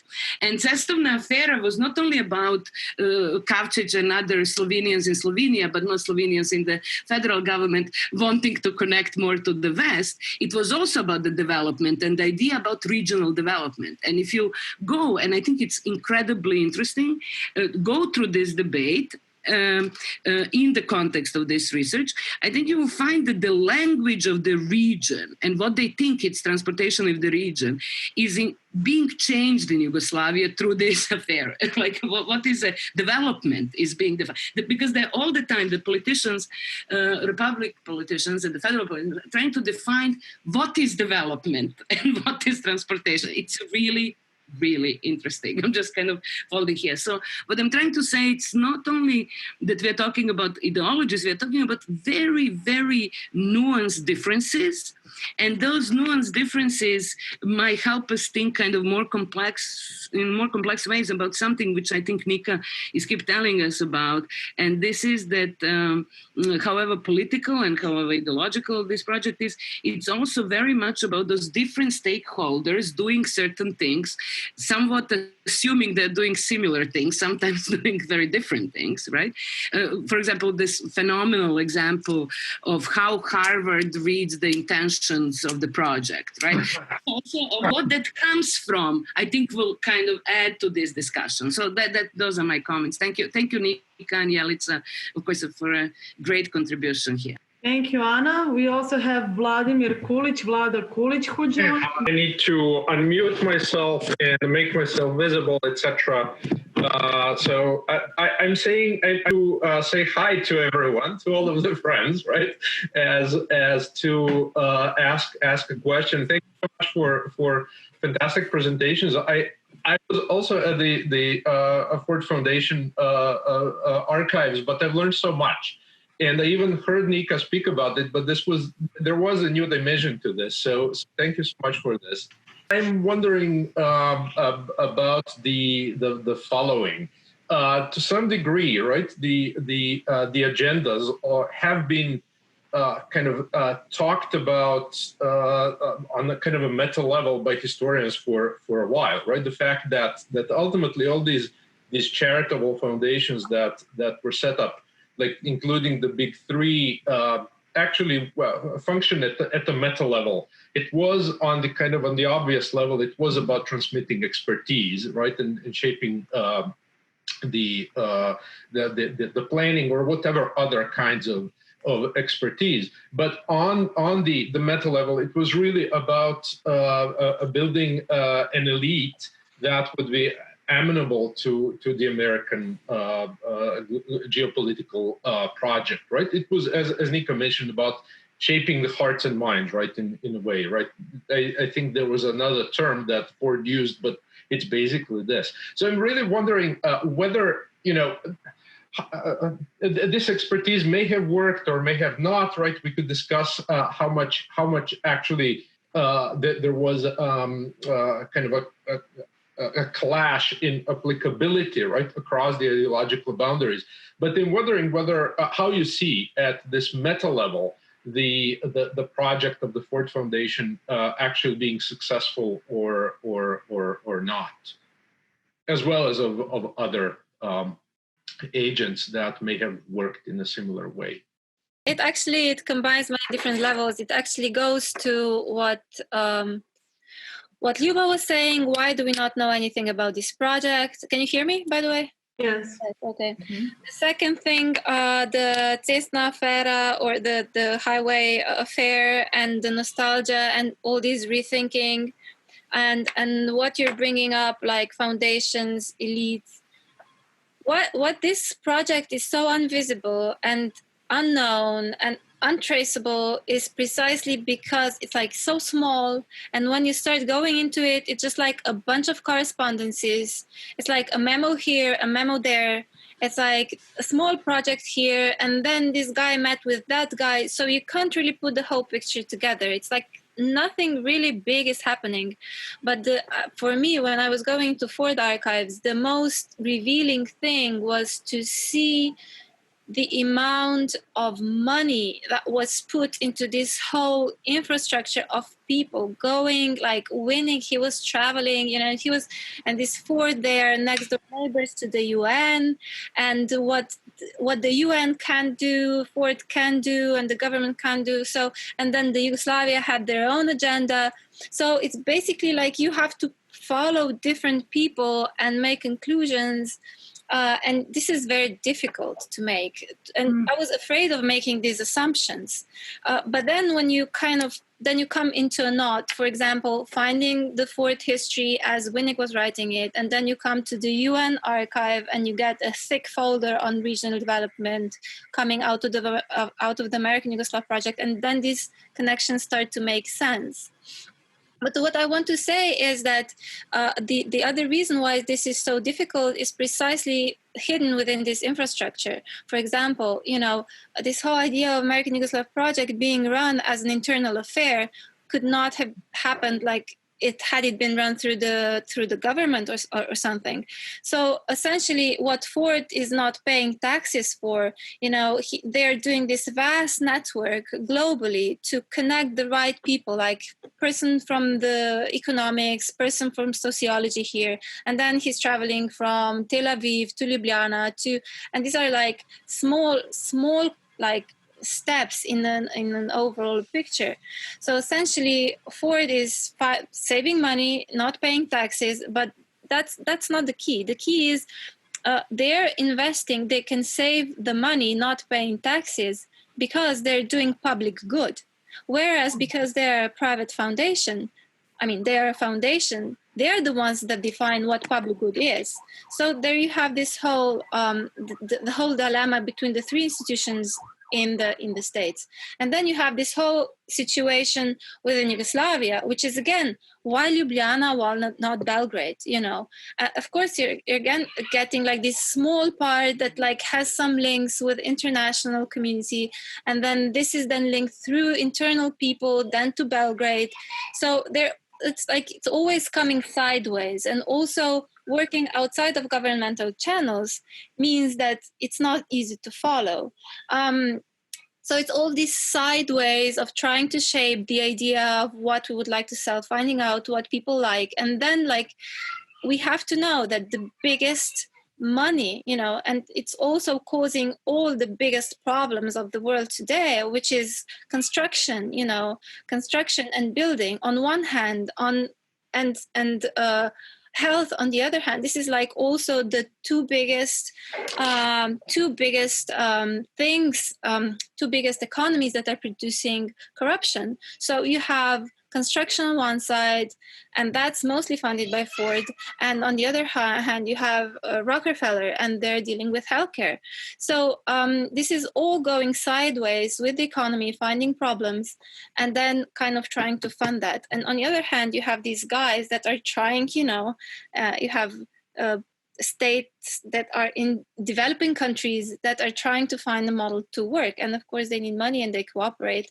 And I think this is really fascinating, this whole region. It's not a country, it's not municipality, it's not, it's something in between that you constantly negotiate, find a way that people agree that it's a good thing to do an investment, and everything else follows.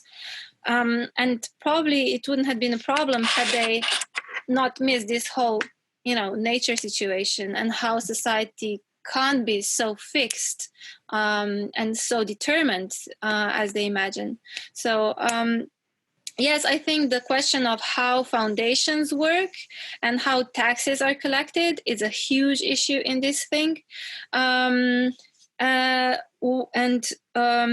This nature, going back to nature, yes, it was a nostalgic idea. And also Ljubljana, I must point out how all these differences are happening. It's interesting that actually of all the main centers of Yugoslavia, there was no new Ljubljana.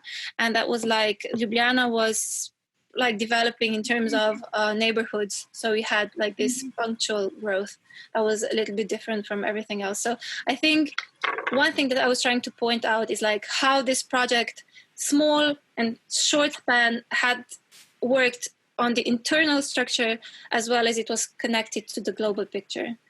And we cannot like define it completely.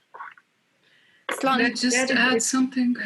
Yes, of course, and then we will give word to Tanya. I will try to be as short as possible. I think what Nika said about following the people, to me that seems to be crucial in this case, especially when you start looking into the situation in Belgrade, Serbia, and you have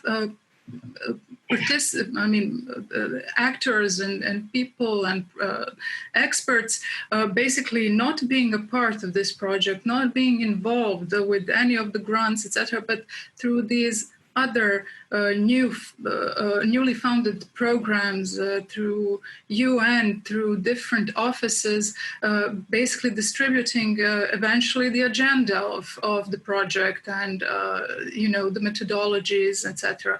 What we did not mention, I think, is also important to stress is the forming of the spatial planning program as a separate program in our universities. In Belgrade in 1977, as much as I found out, but not at the Faculty of Architecture, but at the Faculty of Geography. And you also have these key figures, involved with the planning, involved with the key plans, being involved with the lectures at this faculty. So I think that's quite an interesting thing to look into. And another thing is also that we keep mentioning to figure out what the region actually is. It's not the region as it was in this planning of Yugoslavia by that moment. It's something completely different. As I mentioned, Ljubljana is not the Ljubljana that we know. It's something completely different, not defined by the legal system, not defined by the administrative system, but by some statistical data.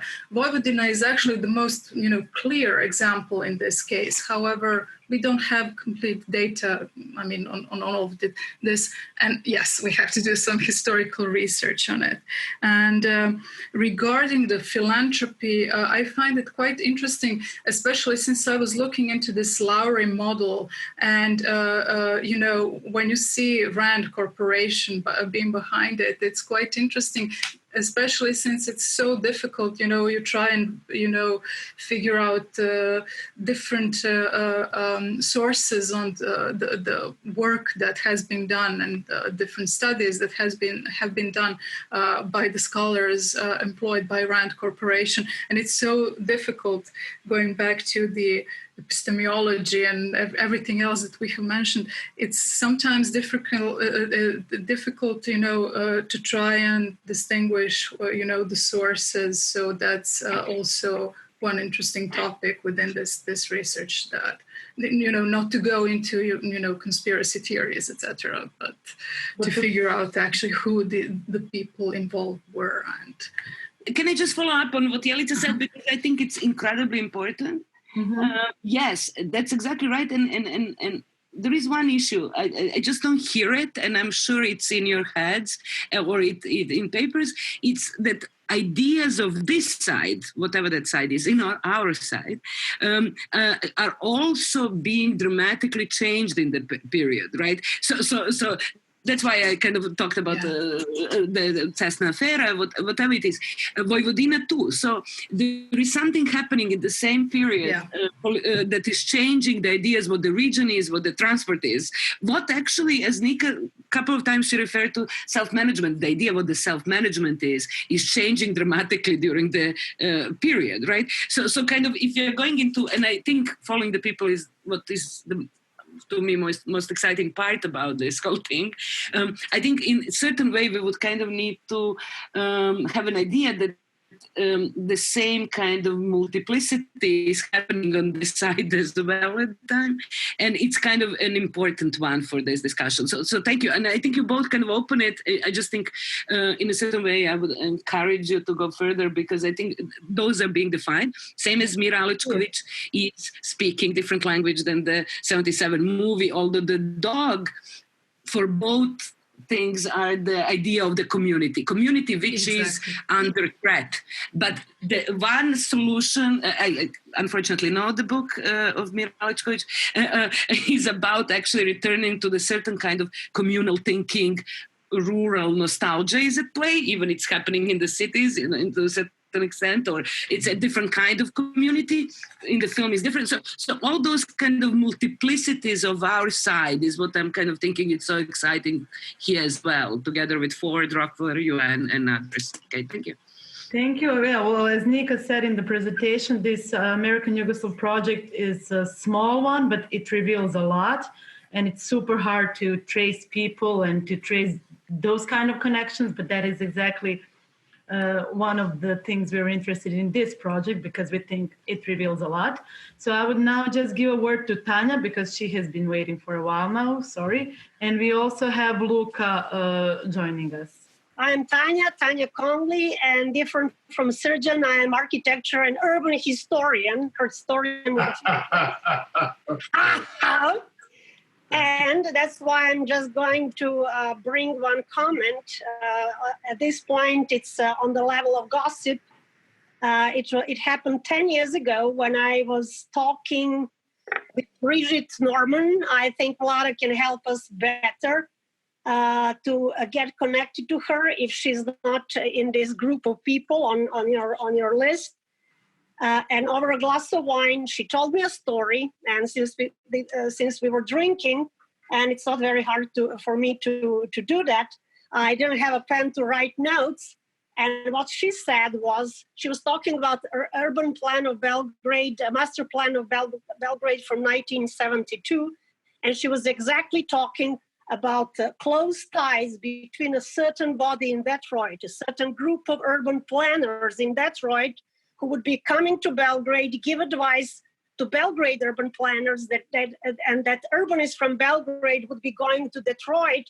And that's why certain portions of that urban plan remind to a great extent to certain plans from that city.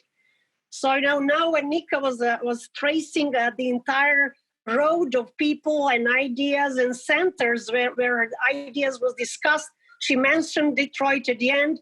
And I think, it ties back to what Ljuba said at the beginning, that the urban master plan of Belgrade of 1972 reminds her of the project. And I think there is something very big behind, and we should ask Brigitte. That's okay. all from me. We will. Thank you. We will, sure. Okay. Brigitte was invited. She could not attend, unfortunately. But yes, a general plan of Belgrade is definitely something that needs to be, peeled off layer by layer. That's great. Ask her for sure. She is going to give you some footnotes, for sure. And just to add, for those who are not from the field, and this is also being recorded, it is even more interesting, I think, because this general plan of Belgrade of 1972 is still often considered to be the plan, the golden era of urban planning and the plan of Belgrade. So that makes it even more peculiar. Yeah. But thank you, Tanya. Now, if we can have Luca. Evening, everybody. Dobro večer svima. I have to add, Luca, before you start it now, again, it's brilliant. Actually, this is online because we're all in different locations. No, that's absolutely great. The only pity is that we have to speak in this barbarian language called English and talking about things that connects us I know all the people with their names. No, I don't know personally everybody. I'll just say hello to everybody. And my name is Luca Scanzi. I'm an architectural historian, and I just would like to just put some methodological remarks to all the discourse in order just to put kind of points of clarity in order to know what we are talking about in general. The first thing I would like to say is that is the issue of the regional planning. What is the regional planning? I mean, it is not only happening in Yugoslavia. It's happening in all over the world. And it's an issue in the 60s, starting for the 50s and 60s and 70s, is already an ultra discussed thematic on a global level. And the institutions that we are talking about here now, so Urbanistički Institute Slovenia and let's say the American context, are thinking about this thing from from some time on. And also in Europe, this is an extremely discussed theme. So it's not something really Yugoslavian. I'm not saying that anybody of us thinks that, but it's important to know that this is not a novelty in the methodological sense. The second question I would like to just to give as a kind of križaljka, I don't know how to say it in English, is that we have to divide the discourses regarding the personalities, so the figures, the technicians, the architects, the urbanists, and so on, the institutions where they work, blah, blah, blah, and let's say the political history of Yugoslavia. I don't see the continuity between these three things. I think that there is no straight direction that is coming from up till the individual. And I also do not believe, in general terms, that it is possible to make the history of such a complex project as the American-Yugoslavian project starting from individuals. But we cannot forget that there is one figure that is absolutely responsible for this project, and that is Vladimir Braco-Mušić. I mean, this project would not exist without him. Of course, we have to also think about the fact that Braco-Mušić was in the United States for 1 year and a half, studying at Harvard a couple of years before the American Yugoslav project, and that he understood, because he went with a fellowship, and he understood that the only thing really that is important to bring in Yugoslavia in that times, for his standpoint, he was working in the Urbanistic Institute, is the knowledge on the regional planning. Because other things that were, let's say, on the agenda in the American context where he was studying were more or less known by him. This is something that he declares many times through letters, through documentation, through also public articles and so on. And this is something that the Urbanistic Institute in Slovenia did not really develop in that sense, and they ask for support that comes from other levels. We don't know exactly the relationship between the upper levels and these decisions, but we perfectly know that the knot of the discourse is Vladimir Braco-Mušić and his relationships with all the American scientists and urbanists that he mentioned, with a specification that another thing that in Yugoslavia we did not really know at that time was, let's say, urbanism as a kind of multidisciplinary approach. What the Urbanistic Institute in Slovenia does in the 60s is just to call sociologists, anthropologists, but they don't know that yet that the regional planning comes from the gathering of all different disciplines. And from my point of view, this is more, let's say, a methodological problem and less a political problem. I'm not saying that political problems are not present. They are present. But I would like to just to be clearer in the goals, to divide these two things in order to understand that sometimes the initiative comes from singles, but sometimes also from the top policy. In this case, it is very important to know, because we don't know it yet, what is really in my opinion, it's something that it's maybe more on the individual and institutional level and less on the political. But this is something that I can order. The last thing is that to understand the third problematic aspect is the political dimension. We must contextualize it. I mean, we must not forget that 1967 is just 4 years after Skopje. After the colossal international investment in the in where also Americans participated. We know that many architects came from the United States, went to the United States to study. There is a whole engineeristic culture that goes not only in the United States but everywhere. So we also must contextualize this question not as a kind of only moment in which never before and never after happened that the United States had the opportunity to, let's say, to discuss on the political and economical level with the Yugoslavian cultural, technical, and political elites. I mean, this is to understand also the Yugoslavia, that project. I think these three contextualizations are necessary. That's it. Thank you, Luca. If I may just add, we also have two questions from the audience, so to say. I don't know if they want to stay anonymous or not, so I'm going to keep them anonymous. One question is there any connection with the U.S. experience in Skopje rebuilding effort in 1963 and the UN behind it, as we know? And the other question is just to find it, sorry. The influence of the decision of the Communist Party should not be neglected. It would be interesting to follow how the Communist Party commented, monitored, approved this cooperation. So to add to Luca's comment.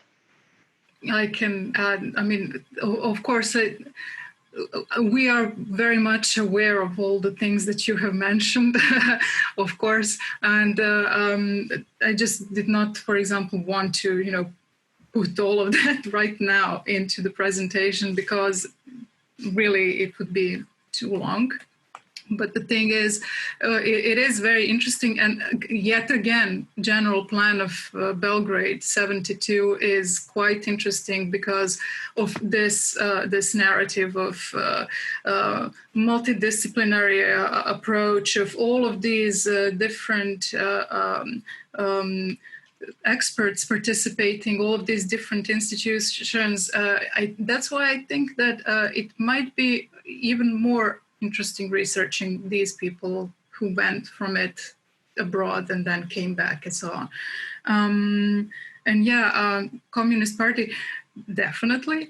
And I mean, that's the next step. And that would be also the next step of the research, to go to the archive and trace the documentation that first off, yes, went to the party, and then also the documentation that went to Tito, because he was briefed on everything. So I think many interesting things will be found in the Archive of Yugoslavia, in the President's Archive, basically. Thank you, Jelica. Nika, do you want to add something? Vlado? Yes. If I may very quickly jump in, I think this question of the interfacing between individual institutions and the political context and the party in particular is really interesting. And we can, I like everything that Luca said, but also the boundaries between these different worlds cannot be so clearly separated, right? And Vučić himself is a great example, right? Because he was the Communist Party in a way, right? He was a member, and to some degree, he's, to me, a really, really interesting kind of lens to look at the success or failure of the project, right? Because on the meta level, the goal of the foundations is really to kind of play the long game and build an elite that will, in the hope of some kind of change, political change towards capitalism, be there on the ground to help build a capitalist society. And in that sense, Vučić is the exact opposite. He never actually crossed the lines, right? But what I really like about this conversation is that it broadens the agency, broadens the number of people and institutions greatly, and makes me wonder whether there were other agents who ended up being influenced by this and kind of serving to kind of follow up on the point that Nika made at the very beginning in this transition, right, towards capitalism, this kind of long game that the foundations have been playing for over 100 years. So in that sense, I think it's a super complex, really messy story, out of which it is very difficult to find clarity, but precisely these longer agendas, as Nika mentioned at the beginning, are really, really important to take into account and follow both kind of synchronically and diachronically and follow individuals, but also the breadth of the. So yeah, I'm not sure I can kind of bring much more clarity than that. But to me, the entire discussion really made me think a lot.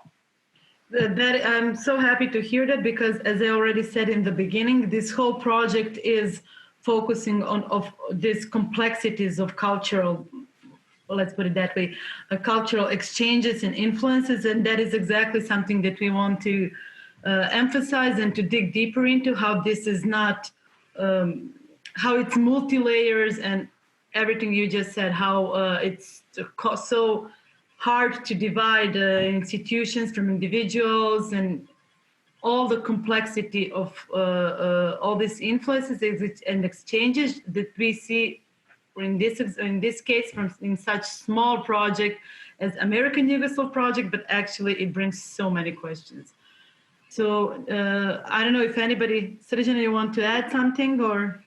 The only thing, absolutely, Luca, I completely agree. Methodology, and this is work from home, you know. I agree, and this is like really work in progress. But somehow, I think we have to start looking at other things that we have been looking so far. The good thing is I can mute myself. So. Srđana, did you want to add something? And I think we should finish after it. I can. You know, I just, first of all, Nika, you have a great kid. That's what I want to say. I think well, let me put it this way. I think this topic is open. I think that you have a really good project going on. Thank you. I don't think it can be resolved today. No. So it's very good to have conversations and conversations and think of it, you know, whoever is an architect, I do not know. Think of it about space, how people live. That's what I want to say. Thank you. I think Nika wanted to add something, and then I would say the final words if you agree. Nika, did you want to add something? I just wanted to add really that for me, this is really significant as an architect because, you know, you're in a position to plan and think of buildings. And actually, as students of architecture, and also as we teach, we think of these big ideas, but then in the end, where do these get determined? This is for us so unclear. So I was drawn into this project precisely as an architect to see the limits of the discipline. And I think this is relevant for future planning. And we have to consider it if we are going to participate in building and educating people in these fields. Thank you, Nika. I think that was a lovely comment. If we were at CZKD now, we would continue this conversation informally in our cafe, and we all know that all the best ideas and exchanges happen We at that kind of a time. very much. Unfortunately, we are not able to do this today, but I thank you all who participated, all of you who listened for 2.5 hours. And as we said many times today, this is a work session, a beginning in a way.